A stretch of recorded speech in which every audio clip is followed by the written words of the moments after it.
International Criminal Court sa pre-trial hearing ang mga karapatan ni dating Pangulo Rodrigo Duterte habang naharap sa kasong Crimes Against Humanity kaugnay kanyang war on drugs.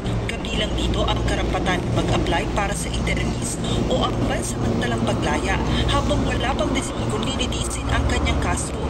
Bahagi ito ng process ng ICC. At the confirmation of charges hearing can contest the charges, challenge the evidence presented, prosecutor, and present evidence. There will be no trial if the charges are not confirmed or if the proceedings against you are completed. You have the possibility to make an application for interim release pending trial. Samantala, sinabi ni Vice President Sara Duterte na nakabuo na sila ng defense team para sa dating Pangulo.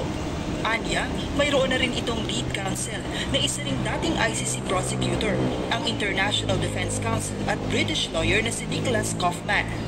Defense team, yes. We already have a lead counsel. The President already appointed Nicholas Kaufman as his lawyer.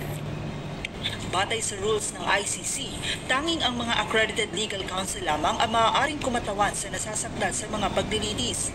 Sa ngayon, 5 lamang sa mga Pilipinong abogado ang accredited ng ICC.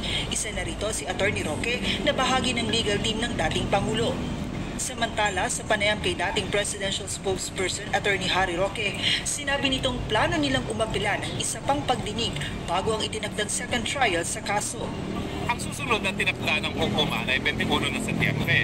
Pero bago dumating ang 21 Setyembre, hingi kami ng hearing para tingin yung issue ng ununa, anong epekto ng kidnapping para nakuha yung pagkatao ni Presidente Rodrigo Roa Duterte. At pangalawa, yung issue ng jurisdiction na bumiting tayo sa ICC bago nagsimula ng preliminary investigation ng prosecutor. Ayon naman kay VP Sara, titiyakin muna niyang nakasettle na ang lahat kaugnay ng legal actions ng defense team at hihintayin lang niyang may papalit sa kanyang kaanak ng dating Pangulo bago siya umuwi sa Pilipinas gaya ng pakiusap ng kanyang ama. Joanna Nano, UNTV News and Rescue. Diyos ang aming sandigan, serbisyo publiko ang aming pinahalagahan.